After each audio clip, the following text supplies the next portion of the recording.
What's up, guys? Welcome to my YouTube channel. Today we're going to be going over why you're not seeing results in the gym. Could be a lot of reasons why you're not seeing results in the gym, but today we're just going to touch on 3 of them. So I'm not going to take up too much time on the intro. Let's just get right into it. The first topic I want to talk about is diet. Now, there are 2 groups of people. There are people trying to lose weight. There are people trying to gain weight. I want to talk to the people who are trying to lose weight first. Obviously, the first thing that you need to be checking is your calorie intake. It's important that you stay within a range of somewhere between 1,200 to 1,800 calories a day. This does depend on your body type, your height, your weight, how much weight you're actually trying to lose. So you do want to take into factor all of these things. Now, the best way that I've found to judge your calories, if it's working or not, is just to try it. Take 1,500 calories maybe as a starting point. Go for about a week or 2, go through your normal routine. And if you're noticing that you're seeing more results, then that might be the range that you need to be in. But if you're not seeing results, maybe you need to go back down to the 1,200 calorie range per day. But it is trial and error. You can put in some of your height and your weight into the internet, couple sites, and it will give you the recommended amount of calories that you should be eating a day. But it is always best, you're gonna learn best from trial and error. That's just with anything else. But one big thing about diet is your sugar intake.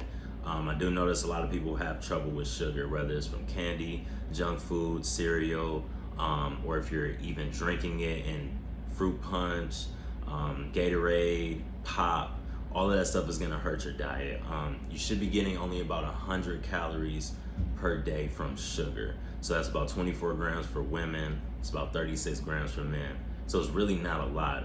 If you look at the nutrition facts on maybe 1 or 2 of the things that you're eating throughout the day, you might notice that you're just getting your sugar straight from there, that one source. So you really wanna check that. You wanna make sure you're looking at the back of your food. You wanna make sure you're looking at your nutrition facts. And you definitely want to use Google as a source. If you're cooking something at home, if you're baking something, if you're out to eat, if you're ordering something, just pull up your phone, look on Google. Might not be the exact amount, but at least it'll be a suggested amount. You can know what range you need to be in. Now, you definitely want to avoid foods that have sugar as their first or second ingredient in them. So if you look in your nutrition facts, look at the bottom, you'll see the list of ingredients. If the first one is corn syrup or glucose, dextrose, maple syrup, that's not something that you want to eat at all. You just want to leave that alone. Maybe there's a better option for you, but that's a high sugary snack that you might be even over your calorie intake. Your sugar intake for the day just by eating that. Now, as you progress and you do start losing weight, maybe you've lost that 10, 15 pounds, you are gonna have to make adjustments to your diet. Now, it makes sense because if you're losing weight, you're not carrying as much weight. So the calories that you're intaking, the calories that you're burning, they're gonna vary a little bit because you're not at the same weight anymore. You might have lost some body fat, gained some muscle. So you really wanna, if you're stuck at a weight right now, you want to reassess your sugar intake, your calorie intake, and you want to make sure that you're cutting things out of your diet that you do not need at all. Now, my other group of people who are trying to gain weight, bulking, mass gaining, I've had the privilege of being a skinnier person pretty much all my life up until I started lifting weights. So I can't speak from experience here. It's pretty plain and simple. Like you have to eat food. I found the best results happen when I did count my macros. So I made sure that I got my body weight in protein. I counted my calories and I made sure that I got somewhere between 2,000 to 2,500, but that was just based off of my weight. Some of you may need more depending on where you're at. But I found the biggest thing that I did was count my protein out. I found that when I counted that out, I was getting enough calories from my food that I didn't necessarily need to add on extra snacks or extra meals.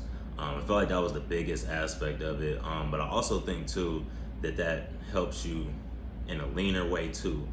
Because if you're trying to count for protein, that means that you're counting just to build muscle. You're not exactly just trying to gain a carb up. You're not trying to build excess fat. Like if you're targeting just protein and you're eating lean foods like ground turkey, tuna, salmon, grilled chicken, you're not really even intaking that much fat. Now, if you're on the other end and you're eating fast food, pizza, chips, pancakes, all those heavy carb stuff, I mean, you're gonna get a little bit of body fat in there. But the route I typically chose, I choose to just count my protein out, and I do watch to make sure that I'm not getting too many carbs, so I'm not adding too much body fat. Now, again, over time, you are gonna have to change this. So, you know, for example, when I went from 180 to 190, I thought that I was gonna keep on eating the same amount of food that I was eating to get from 180 to 190. Obviously, that was a big mistake. I mean, I learned it, I figured it out pretty quickly, but as your body's going through changes, just like when you're losing weight, you're at a bigger weight now. You might either have more or less body fat or muscle now, so you have to adjust your diet for that. You know, you're going off of your old schedule, you're going off of your old body weight, you're going off of your old feelings. But when you've actually lost or gained 10, 15 pounds, you need to start readjusting and reassessing where your diet is at. You might get stuck in the same place. Now, second reason why you're not seeing results in the gym, you may be hitting a plateau. Everyone hits one. Plateau is just described as reaching this state of little or no change after a time of activity or progress. Everyone hits it, whether you're gaining weight, whether you're losing weight. You know, as I discussed earlier, once you hit certain points, you're gonna have to change up your diet. And this is no different with the things you do in the gym. The way you break your plateau in the gym is you change your workouts. You might wanna start doing some negative sets. You might wanna start doing pause sets. I mean, those are for some people who may be more advanced, but on a more basic level, if you're going to the gym and you're doing 4 sets of 10 of an exercise, and you're doing 4 sets of 10 of an exercise every time you go to the gym, you're not breaking your plateau, you're just doing the same thing over again. So to break this, the next week you go in there, you either wanna do 4 sets of 12, or if you still wanna do 4 sets of 10, you wanna go up 5, 10 pounds in weight. All this is gonna do is just gonna give your muscle a little bit different of a feel. And that's all you're really looking for. You just wanna get more tension on your muscle than you did last week. And you really have to measure this. You know, you need to make sure that when you're going to the gym, you know exactly what weights that you're using. You know what exercise that you did them on. And it's really no shame in writing and putting this stuff in your phone. When I first started working out, I couldn't remember for the life of me what I did the last week before. Between school and work and everything else going on, I mean, it wasn't something that was really in my mind or my normal routine. I mean, now I know because I've been doing it for years, but it's really no shame in putting your weights like, okay, so last week I did this much, this week I did this many, so now you can really calculate where you're going. Now cardio, different types of cardio. If you've been doing 20 minutes on the treadmill at the same level for a week or two, you wanna switch it up. You might wanna go into an incline, you might wanna use a Stairmaster, you might wanna use the bikes. It's a lot of different forms of cardio that you can do so you're moving around from different machines, so you're confusing your body. You also wanna make sure if you're doing HIIT cardio, if you're not doing HIIT cardio, that you're adding this in. That's just high intensity cardio that you're doing. So you can start off at moderate speed jogging, and then you go to the highest speed that you can go for a couple seconds, and then you go to moderate speed jogging, and then you go to the highest speed that you can go for a couple seconds. This is all, you can do that on the treadmill. That's just one example of HIIT. Drop a comment in the comment section if you want me to do a video on HIIT. I can go over a couple things with you, but I'm gonna stick to the topic and go on to the next right now. All right, and the third topic and final topic is inconsistencies. Now, this isn't just inconsistencies in the gym. This is inconsistencies that we've just covered a couple minutes ago. This can be inconsistencies with your diet. This could be it's inconsistencies with going to the gym. The biggest thing is consistency over time. You're gonna see small changes in the mirror. You're gonna see small changes on the scale. I think it's a rule of thumb that it takes about 30 days for you to see changes. You're on your own. It takes about 60 days for other people to see those changes. So it's gonna take some time. And there may be periods where you might feel like you're not seeing changes or results. It's not like a consistent. Every week you might not lose a bunch of weight, or every week you might not gain a bunch of weight.